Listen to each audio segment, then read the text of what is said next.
vraiment, quand on dit le menuisier, il n'y a pas de tabouret chez lui, peut-être que c'est cette image du monde qui fait mal souvent. C'est ce qu'on voit comme constat. Sinon, quand je pense que, j'ai toujours dit que les grands entrepreneurs doivent être des chrétiens. Quand vous prenez dans les pays anglophones, alors là, vous arrivez là, les chrétiens sont actifs dans les affaires. Mais malheureusement, dans les pays francophones, alors là, les chrétiens deviennent des mendiants.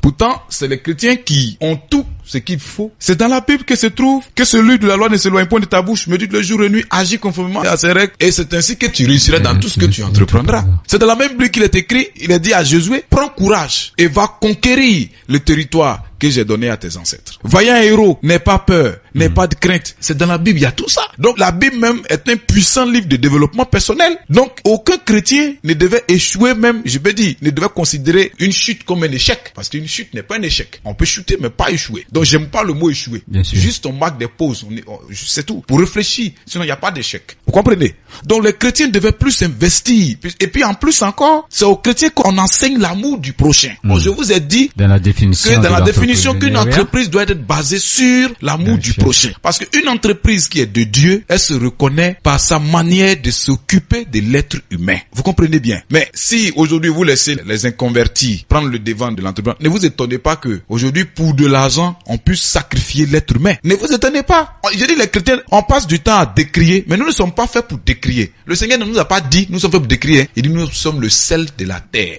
Qu'est-ce que ça veut dire? Le sel, il fait quoi? Il donne la saveur à la sauce. Bien sûr. Il dit pas non, la sauce là n'est pas salée. Mais toi, tu es là et tu dis la sauce n'est pas salée. Ou la sauce est pimentée là. Il n'y a pas de sel dedans. Pourtant, c'est toi-même qui dois saler la sauce. Mais tu fais quoi? Faut aller là, comment saler la sauce? La Bible dit on n'allume pas la lampe et on ne la dépose pas sous la table. On la met sur la table pour qu'elle éclaire tout le monde.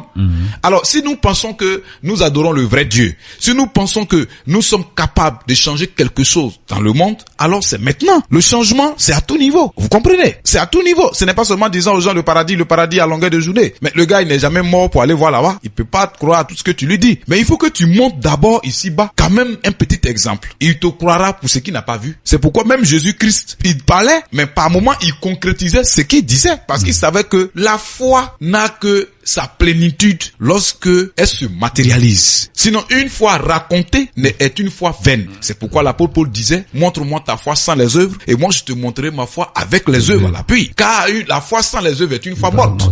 Et donc, les chrétiens développent des foi mortes. Voilà pourquoi le chrétien n'est pas considéré aujourd'hui. Donc, vous voyez que il faut que nous, voilà. Et vous voyez. Selon Jacques. Selon Jacques. Merci. Selon Jacques. Donc, arrêtons de développer les foi mortes. Je vous dis, quand ça, je lance ce message à travers cet entrepreneur. Parce que moi, l'entrepreneur que j'enseigne, je n'enseigne pas que pour l'argent ou pour ceux qui chôment.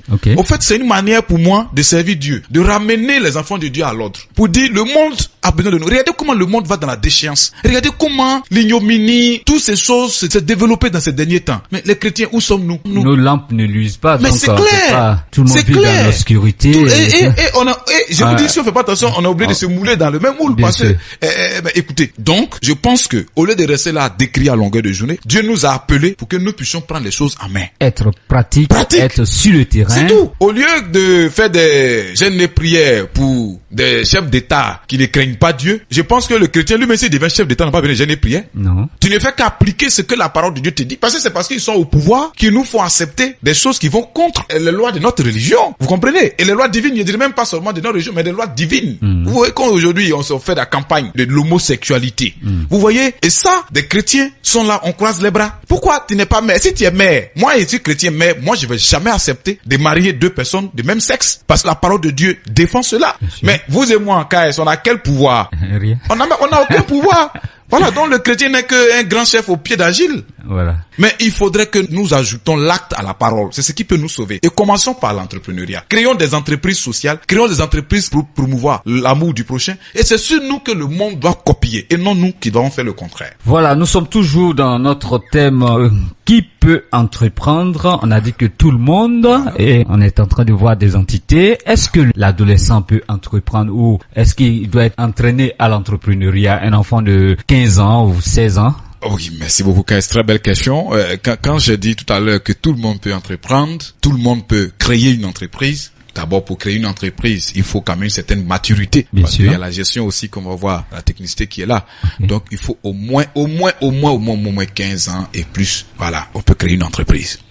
Ben, je ne dis pas, parce que 15 ans et plus, là, c'est là où on commence totalement. à créer, à mettre la chose en évidence. Mais depuis le bas âge, on doit commencer déjà à poser les sillons. J'ai toujours cité mon verset phare, c'est éduquons l'enfant selon la voie qu'il devrait suivre. Plus tard, quand il grandira, il ne s'en écartera pas. Donc vous voyez que tout est une question d'école. Et la vraie école, c'est l'école de la vie. Donc ce que déjà on veut que l'enfant devienne, il faut déjà commencer à mettre ça dans sa tête. À la maternelle, commencer déjà à, disons, initier les enfants à la créativité, à créer quelque chose, à mettre dans leur tête qu'ils doivent se rendre utiles, en fait, pour leur pays, pour leur famille. Qu'ils ont la capacité. Ils ont la capacité. De faire quelque Donc chose. voilà, exactement. Donc déjà même, l'entrepreneur commence là, puisque c'est en fonction du niveau que chacun occupe. Là, à la maternelle, amenez-les à créer. Je vous dis que en Europe, la dernière fois, ils nous ont montré sur une chaîne là, des enfants de la même maternelle que chez nous ici, qui, on leur a donné un jeu, qui jouaient. Mais après, ils disent que c'était une monotonie. Donc eux-mêmes, ils ont créé une application. Des enfants, je dis bien de la maternelle, qui ont créé un logiciel, c'est-à-dire un jeu que eux-mêmes jouent à l'aide d'un ordinateur. Il n'est pas dit au CP1, il dit à la maternelle. D'où l'entrepreneuriat est l'action de créer de la richesse ou de l'emploi par la création ou la reprise d'une entreprise.